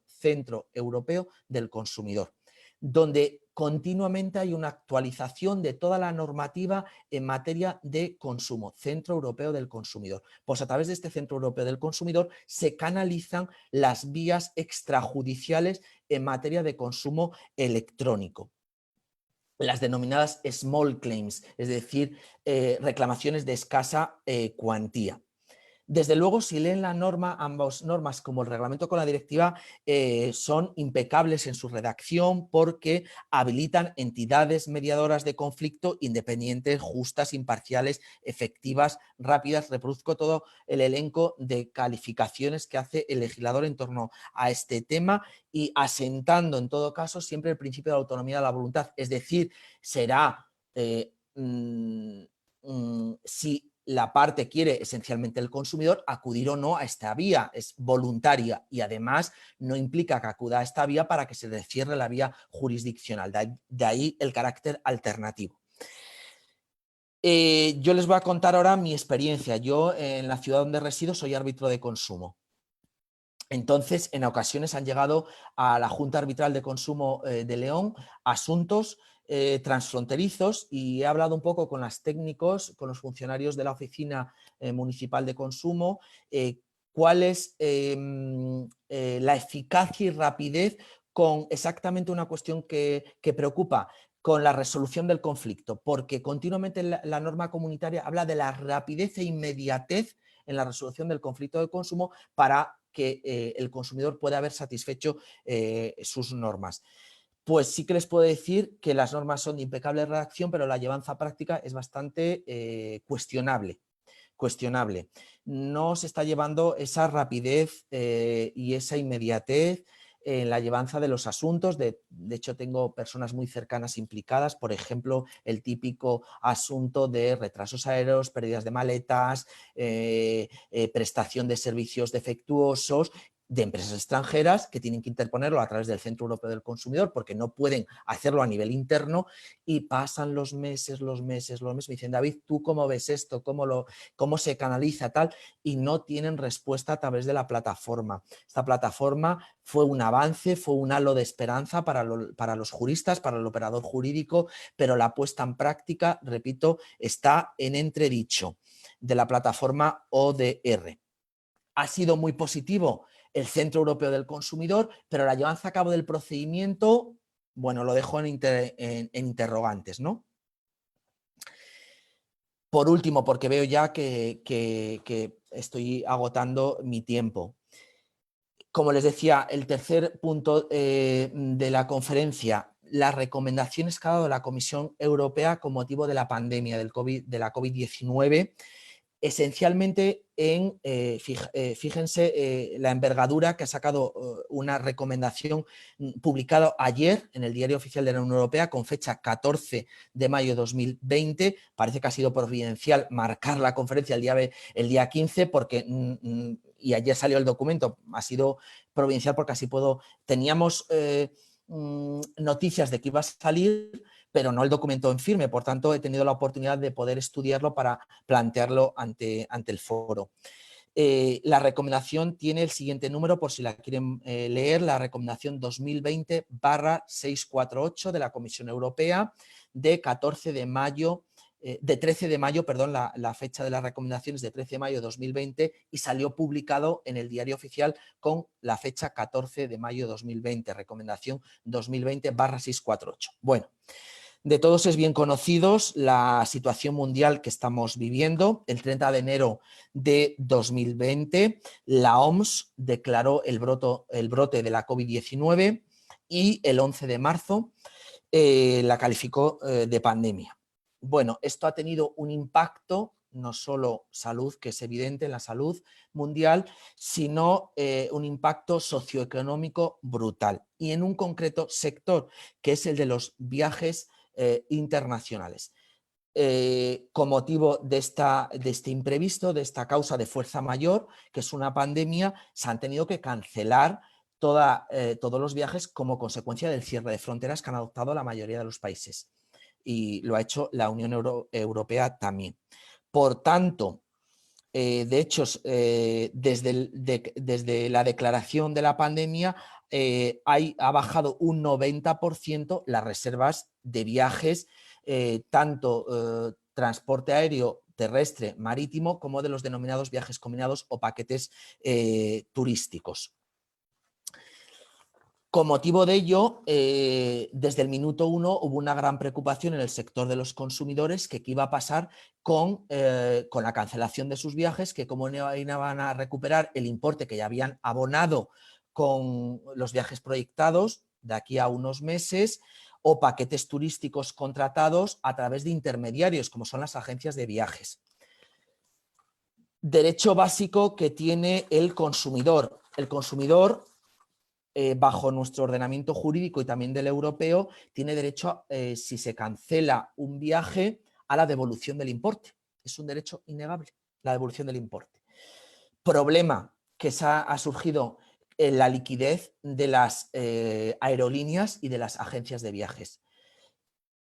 Han estudiado que si empiezan a devolver a todos los importes abonados y satisfechos por parte de los consumidores y pasajeros, la mayoría de ellas entrarían en un estado de concurso de acreedores o de insolvencia económica. Gravísimo problema. Por un lado, el sector de los consumidores no ven satisfecho su devolución y en la situación económica de las aerolíneas multinacionales y agencias de viajes es catatónica. Bueno, como consecuencia de este grave problema que estamos sufriendo a nivel mundial, se articula la siguiente medida, que es la que les voy a exponer. En la recomendación se expone la posibilidad de que ofrezcan los transportistas aéreos y organizadores, es decir, las agencias de viajes, bonos como alternativa a la devolución del reembolso o devolución o reembolso del dinero. Pero tiene que haber una aceptación voluntaria, porque no se puede suprimir el derecho al reembolso dinerario. pero claro, abogan a que aunamos fuerzas para salvar esta situación económica, social. Lo lanzan como un producto alternativo, voluntario, atractivo y fiable. Fiable es una característica esencial porque las asociaciones de consumidores y los consumidores plantearon hasta el día que ha salido el comunicado que cómo garantizaban la solvencia de las agencias de viajes y de las empresas aerolíneas cuando saben que su situación económica está completamente en breves, no solo derivados de la pandemia, si tienen que hacer frente a la devolución, es que no se contrata ningún tipo de viaje ya. Entonces, no solo es la devolución, sino que en estos 2 meses que llevamos de declaración de pandemia ya no han visto su nivel de facturación completamente caído. Entonces, articulan los bonos con las siguientes características, que sean emitidos por un periodo mínimo de validez de 12 meses, es decir, mínimo 12 meses, para que sean canjeables. En ningún caso en el bono se pueden establecer características de menor calidad a las ya contratadas y que han sido satisfechas por los consumidores relativos a los viajes que han comprado. Por tanto, se contempla la posibilidad de que haya un periodo de validez superior a los 12 meses. De hecho, hoy he escuchado declaraciones de varios consumidores que les han emitido bonos con validez de 18 a 24 meses. Estamos hablando de 2 años. Los transportistas y compañías aeroportuarias tienen que garantizar la misma calidad, la misma ruta y las condiciones del servicio que ha sido contratado con anterioridad a la declaración de la pandemia. Igualmente, si el servicio ha sido contratado a través de la agencia de viajes o de un organizador, tienen que mantenerse también las mismas condiciones y requisitos pactados. Y se contempla una cosa interesantísima en esta recomendación, que los bonos pueden ser transferibles, es decir, se contempla una cesión a un tercero. Interesante, porque un pasaje aéreo se contrata de manera individual. De hecho, ustedes saben que se contrata con un nombre, unos apellidos y un número de pasaporte o número de identificación personal. No es transferible a un tercero. Los bonos sí. Pero claro, para garantizar la solvencia de que dentro de 12, 18, 24 meses las aerolíneas puedan ofrecer esos servicios, tiene que haber una garantía de solvencia, porque puede ser que gran parte de ellas y agencias de viajes empiecen a declararse en concurso de acreedores insolventes y de aquí a unos meses esos bonos ni tan siquiera pueden ser canjeables. Ha sido el principal grito y proclama del conjunto de consumidores. En esta recomendación, repito, tiene el título de recomendación, no alcanza la fuerza de ley, ni directiva, ni reglamento. Veremos a ver cómo se va a articular legalmente esto. No tenemos noticia, porque al final sí que se va a tener que legalmente articular alguna cuestión.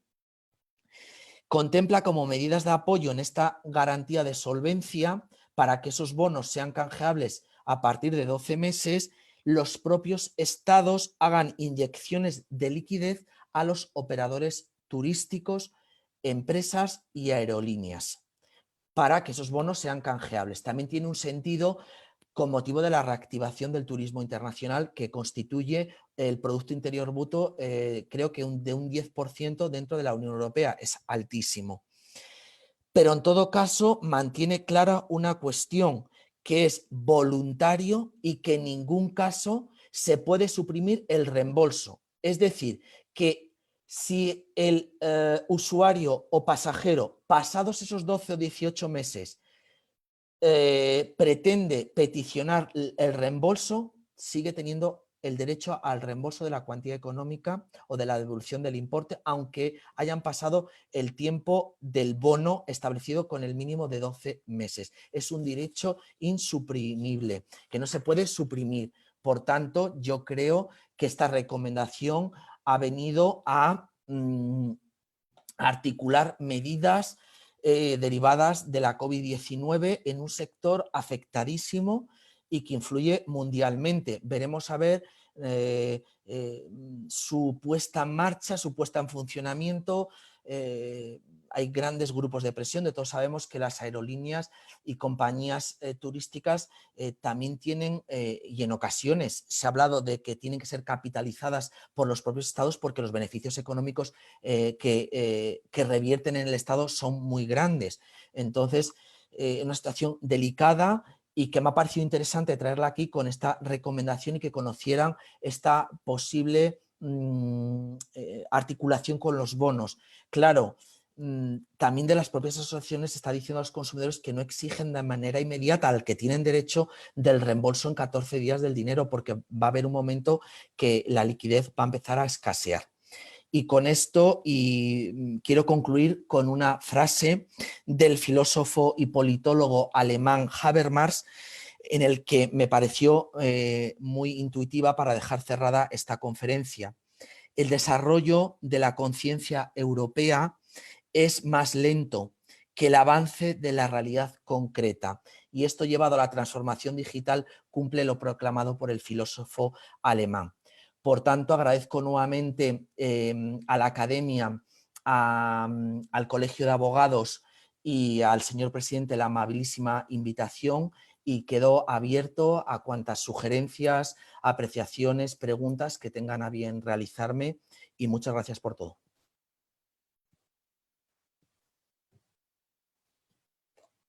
Muchísimas gracias. Vamos a abrir la sesión a preguntas y respuestas. Permítanme que por aquí teníamos el chat. La primera pregunta que tenemos es formulada por Grecia Navarro, pero si la actividad ejercida tiene que estar la actividad en el mismo estado miembro, y si es comercio electrónico en el mismo lugar, ¿sigue siendo actividad ejercida o dirigida? Vale, contesto. Muchas gracias por la pregunta. La actividad dirigida es de la siguiente forma. El empresario está radicado en un estado miembro diferente al del domicilio del consumidor. Es una actividad dirigida. Y esa actividad comercial dirigida se realiza a través, por ejemplo, del envío de publicidad, del envío de un correo electrónico, de métodos comerciales que hay sobre prácticas comerciales para que así acceda al comercio u oferta de una empresa extranjera. Por contra, la actividad ejercida, sí, es aquella en el que tanto el consumidor como el empresario radican en el mismo estado, es decir, la actividad comercial está en el mismo estado. Por eso lo lógico es que en el comercio electrónico o la gran parte de operaciones de comercio electrónico sea a través de la actividad dirigida. Es una siguiente pregunta también de Grecia. ¿El click agreement es como el opt-in, manifestación expresa de voluntad? ¿Y eso no tendría característica de ilegal, que te obligan a dar clic y hacerte sumiso, si no, no puedes continuar con tu compra? No se puede declarar como ilegal porque la contratación de adhesión y contrato en masa es perfectamente legal. O sea, nosotros tenemos una ley de contrataciones, condiciones generales de la contratación, ya es antigua y son fórmulas comerciales completamente admitidas en el comercio internacional, por tanto no es ilegal. Simplemente es cuestionable porque si no hacemos ese clic, no aceptamos las condiciones, aunque algunas de esas condiciones sean nulas o sean denunciables. Pero ahí está el latino del operador jurídico para discriminar cuáles son nulas y cuáles no. Pero ilegal no son ilegales, porque se contemplan la adhesión en masa, y con las multinacionales y en sede de comercio electrónico siempre son contratación con condiciones generales. Por tanto, no podemos declararlo como el click agreement como ilegal. ¿Es igual que el opt-in? Prácticamente sí, bajo mi humilde punto de vista, sí. Una siguiente pregunta de Humberto Arismendi. ¿La figura de fraude a la ley la contempla el reglamento de Bruselas 1 bis? Por tal, el fraude de ley no la contempla. El fraude de ley es una institución en sede de derecho internacional privado que queda regulada por las normas internas de cada Estado. En el caso nuestro, queda regulada por el Código Civil Español, el fraude de ley, es decir, cuando se opera en fraude de ley. Es decir, tiene que haber un ordenamiento jurídico defraudado para conseguir un beneficio en base a ese fraude de ley. Es decir, aplicar dolosamente una ley para beneficiarme de aplicar esa ley mientras que tenía que ser aplicable otro derecho. Esto mayormente el fraude de ley opera en sede de ley aplicable, de derecho aplicable, no en sede de competencia judicial internacional, que es lo que regula el Bruselas 1 bis. Por tanto, cuando hablamos de fraude de ley, hay ordenamiento jurídico defraudado y ordenamiento jurídico de cobertura. Si se aprecia ese fraude de ley, no podrá aplicarse ese derecho que pretende una de las partes de manera dolosa. Cuestión diferente al fraude de ley es lo que denominamos el conflicto móvil, que ya es cuestión diferente, pero bueno, no quiero tampoco entrar en materia igual demasiado técnica. Una pregunta, coordinador, ¿cómo se pueden hacer preguntas?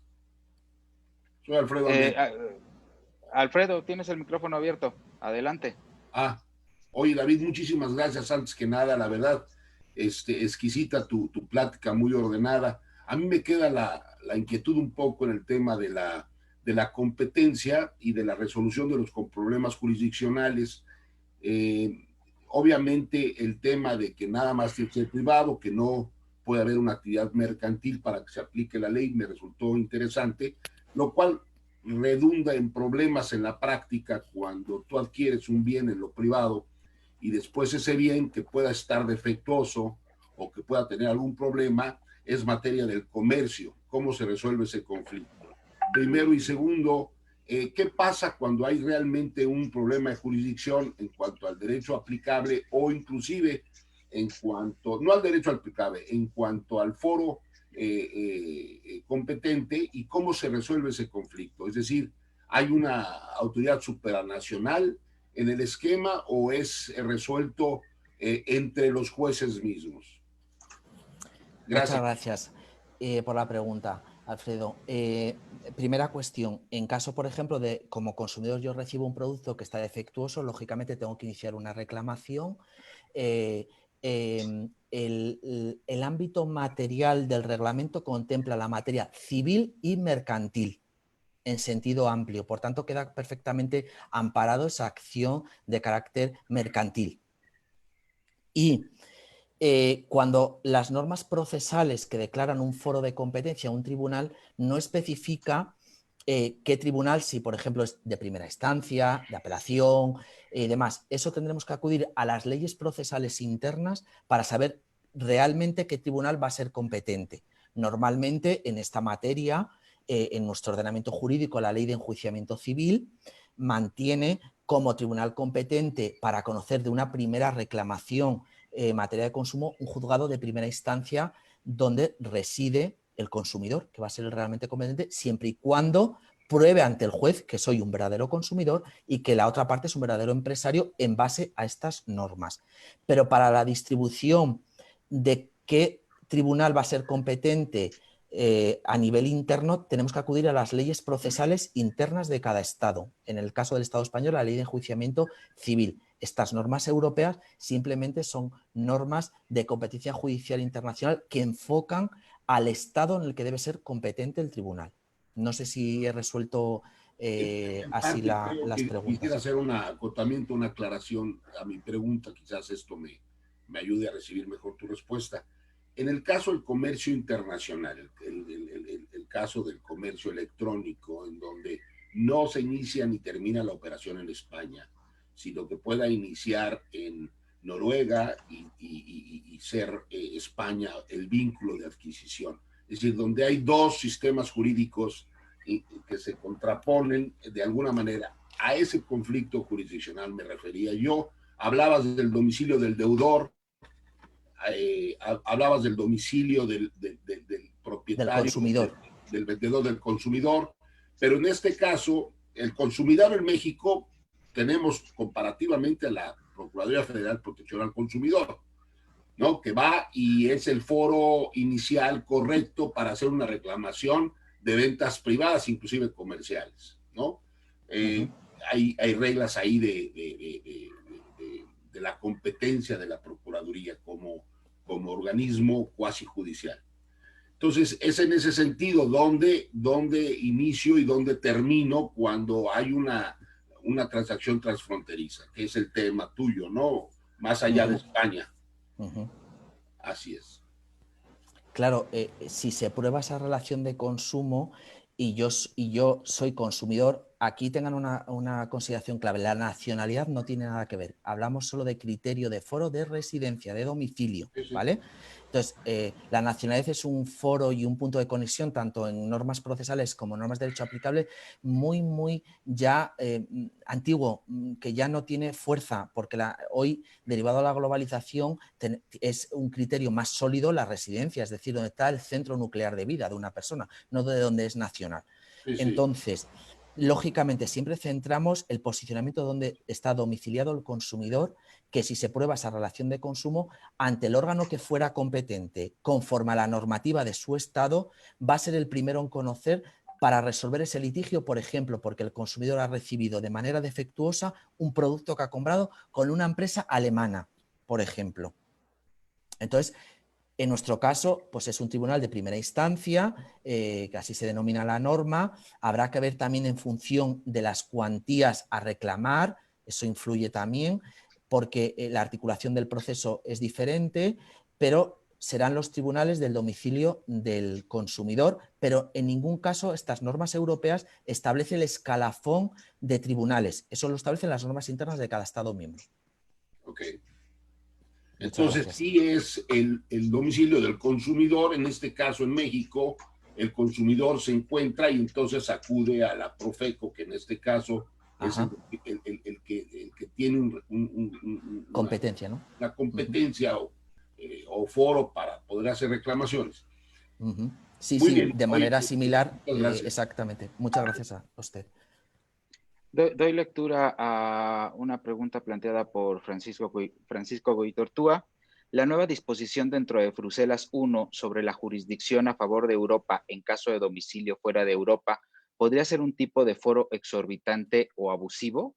Y la segunda pregunta es, ¿Bruselas I bis regula este foro abusivo? Recordemos de que cuando hable del domicilio es del demandado, no del demandante. Demandado. El demandado se contempla la posibilidad de que solo en 4 foros, conforme lo establece el artículo, si no me confundo, el artículo 6, que lo tengo aquí delante, le voy a dar lectura, que son los foros de consumo, los foros de trabajo, el foro exclusivo y el foro de sumisión expresa. Se contempla la posibilidad de que el demandado opere fuera de la Unión Europea, pero tiene que tener alguna visa atractiva con la Unión Europea. He puesto el ejemplo de las multinacionales en operaciones comerciales. Muchas actúan con una filial, con una sucursal, y eso es motivo para, permítanme la expresión, cazarles y demandarles en territorio europeo, aunque su sede social esté fuera de la Unión Europea. Por tanto, no considero que sea un foro exorbitante. Y eso ha sido un avance en materia comercial, porque con el anterior reglamento, con el Bruselas I, con el 44, con el 44/2001, no se contemplaba esta posibilidad. Pero hay que centrarse solamente en el domicilio del demandado, domicilio del demandado, que he puesto el ejemplo de la empresa en materia de consumo. Y la segunda pregunta... si Bruselas I bis regulaba este foro abusivo. Este foro abusivo. Sí, es que no es abusivo, en primer lugar, bajo mi humilde punto de vista no es abusivo, y contempla esa posibilidad de que el demandado esté radicado fuera de la Unión Europea, pero tiene que tener algún elemento conector con UE, porque si no, ¿cómo ha cazado al consumidor? Por ejemplo, que la página esté redactada en español, que sea operada en monedas en euros, que haya mandado publicidad a consumidores españoles, por ejemplo, una empresa francesa, alemana, portuguesa. Esas son tácticas de actividad dirigida.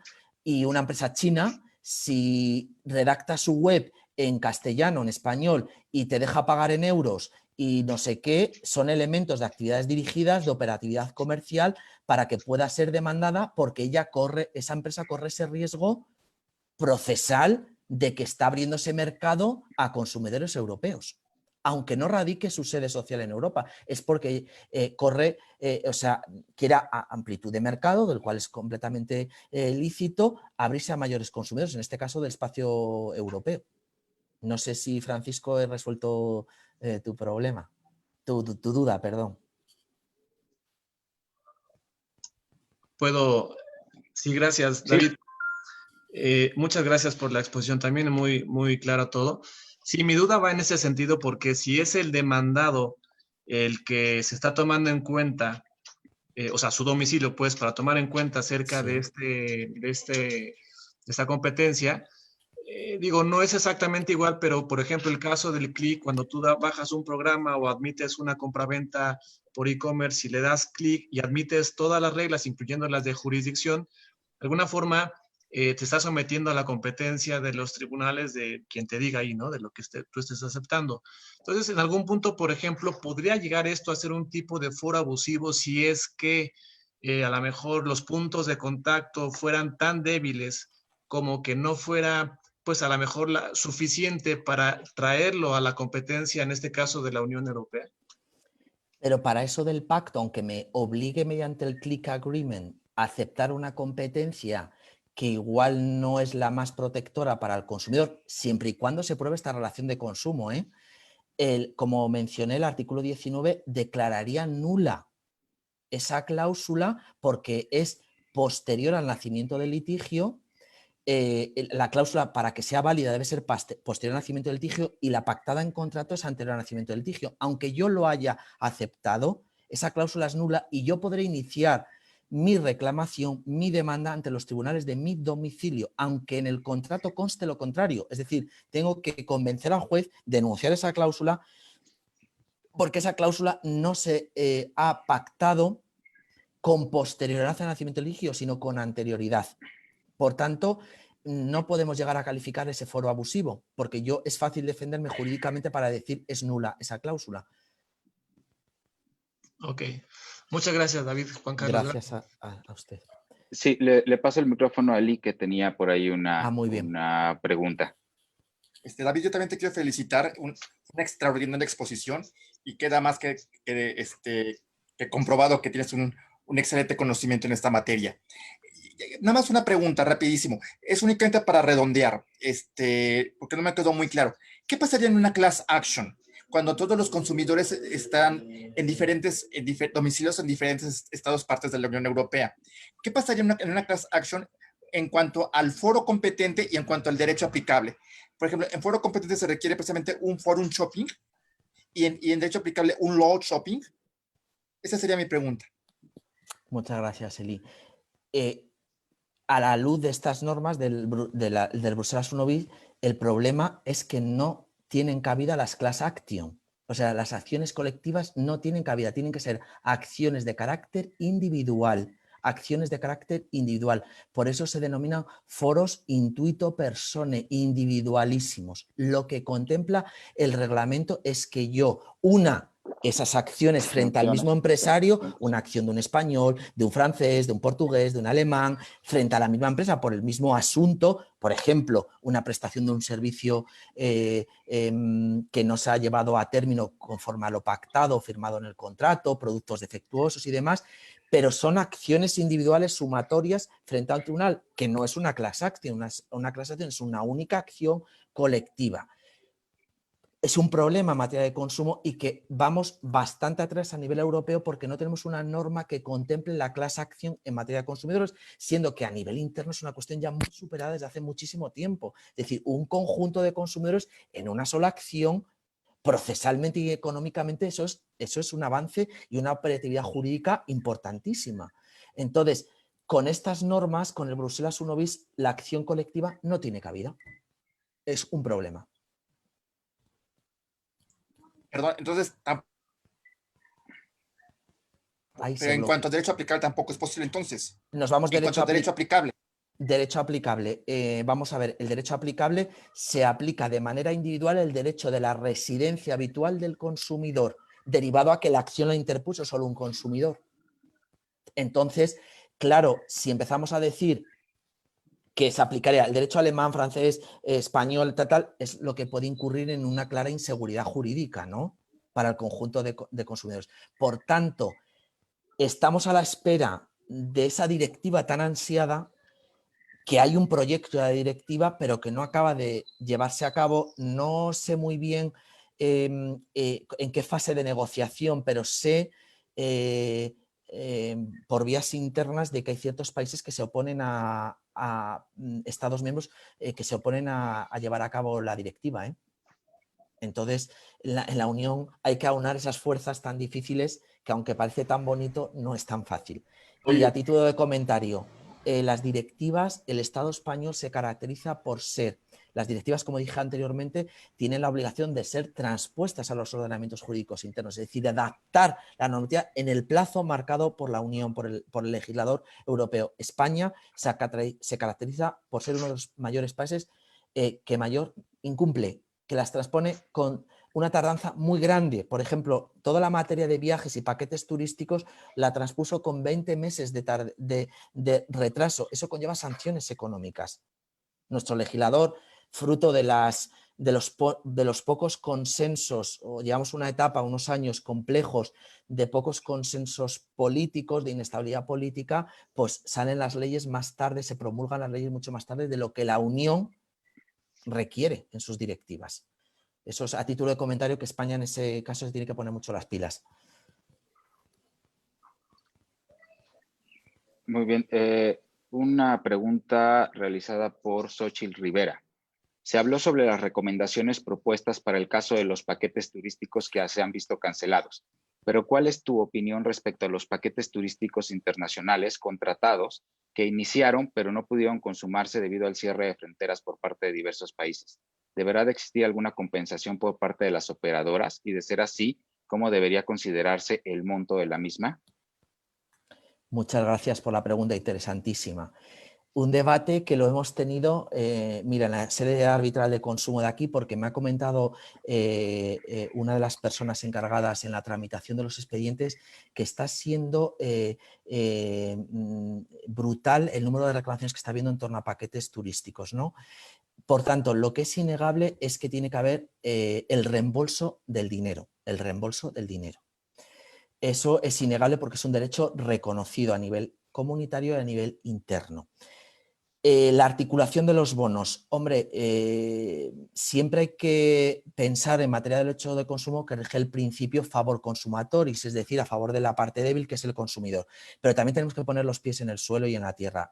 Es una circunstancia extraordinaria no prevista ni por los operadores turísticos ni por las grandes compañías aerolíneas. Por tanto, esta articulación de bonos debería ponerse en marcha y ciertos consumidores deberían optar por el bono por no el reembolso automático para evitar liquidez. Yo creo que sí. Tienen que reorientar los estados a educar al consumidor derivado de esta grave situación a que opten por el bono. Que si pasado ese plazo mínimo de 12 meses, 18, 20, lo que establezca la aerolínea, no desean cursar el viaje o paquete contratado, que por supuesto tienen derecho al reembolso dinerario, pero ya ha habido un plazo para que se recupere económicamente la economía en el mercado común europeo. Al menos eso es mi opinión al respecto, porque también, bueno, yo les voy a decir una apreciación subjetiva.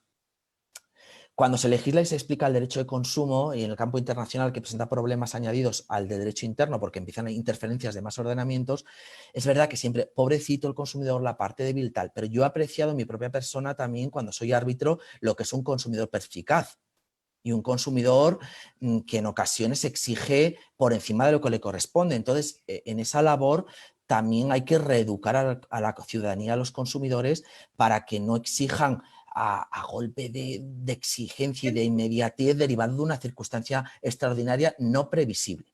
Es verdad que hay un desasosiego en el conjunto de los consumidores con las compañías porque continuamente están siendo reclamadas y de las cuales tienen que peticionar indemnizaciones, además de compensaciones por la mala prestación del servicio, como son retrasos, cambios de vuelos no esperados, información inadecuada, un largo etcétera.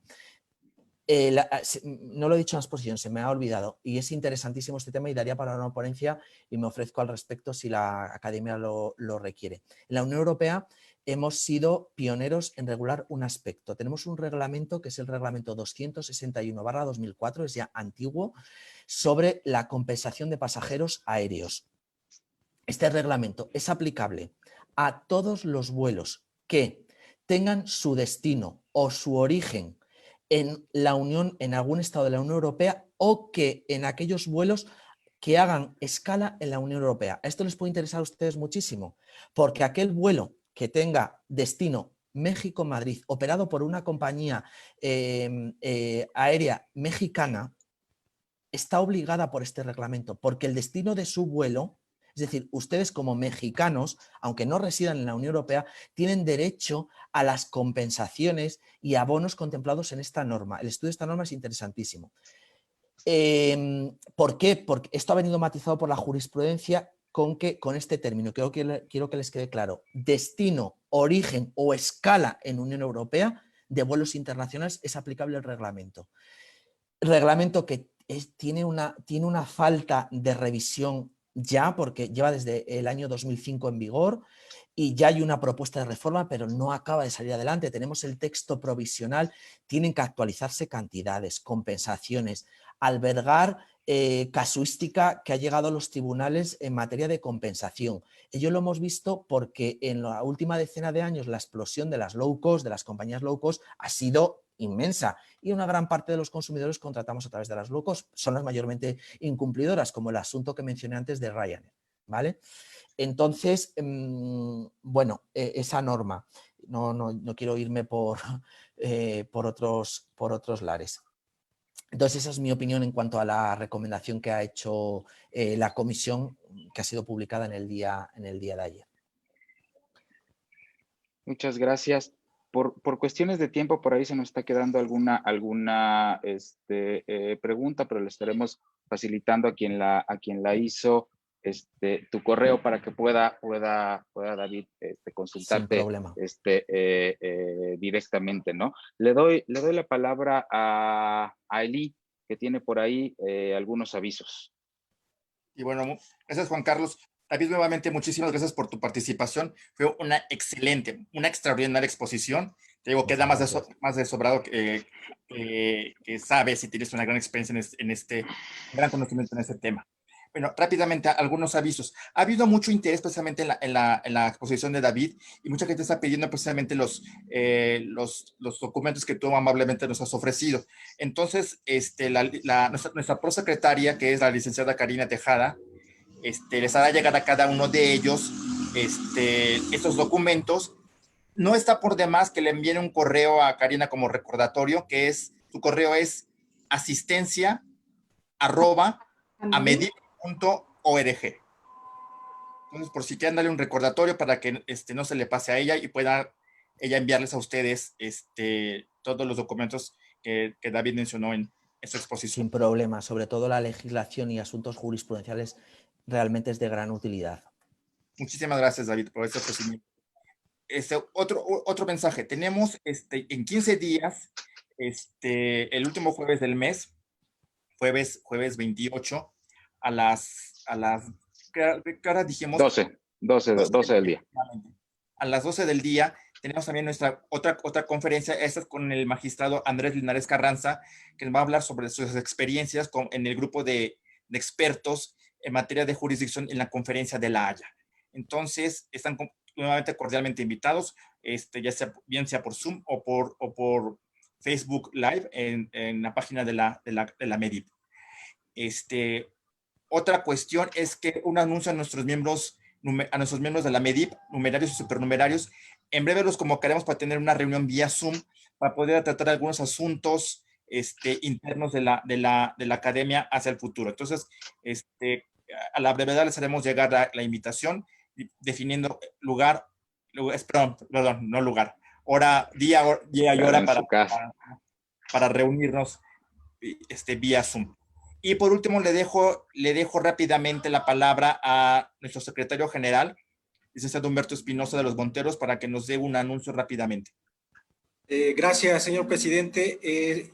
Pues ahora sí que aprovechando todos estos medios electrónicos y que hemos ampliado la forma de comunicación y los trabajos con este tipo de ponencias internacionales, hemos decidido ya abrir un canal de YouTube de la academia. Voy a compartir aquí en los chats en este momento un link para que puedan ustedes ingresar y suscribirse. Como dijo el maestro Eli, vamos a convocar una reunión con los académicos porque tenemos la idea de proponer varias dinámicas para generar el material para esos canales. Entonces, estén pendientes, les pedimos a todos los amigos que están ahorita en la sesión, ya sea por Facebook o por Zoom, que ingresen al canal, se suscriban para que estén también pendientes de todo lo que se publique ahí, porque serán cosas muy interesantes. Y eso es todo por el momento. Muchas gracias. Juan Carlos, ¿algún anuncio? No, lejos de nuestra próxima sesión dentro de 15 días, creo que estaríamos cerrando el tema de los anuncios, ¿no? Nos estamos viendo en 15 días, posiblemente antes para la reunión de los miembros de Número, y nuevamente agradecerte, David, el haber estado con nosotros y el habernos compartido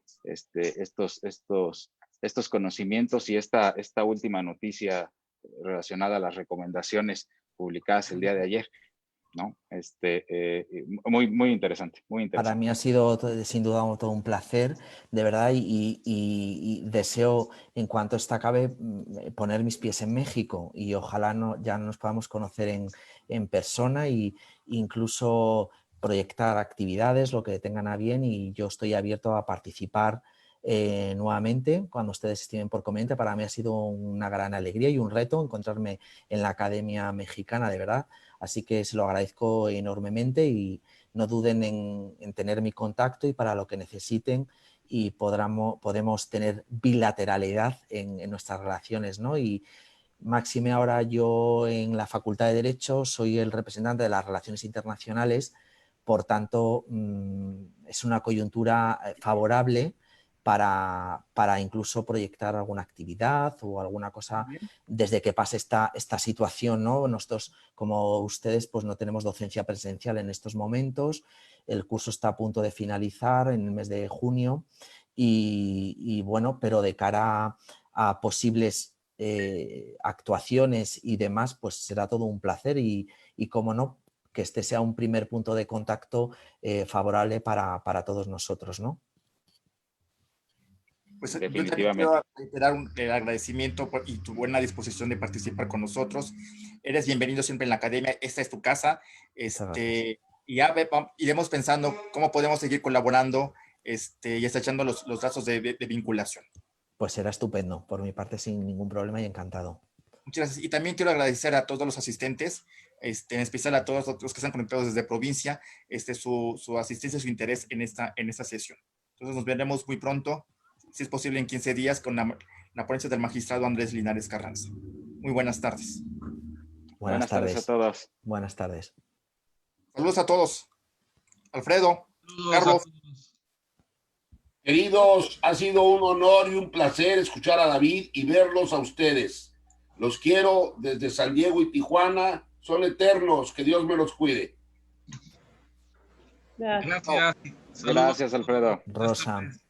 David, qué gusto. Me alegro de verte. Felicidades. Chao. Muchas gracias. Chao, Francisco. Gwendolyn.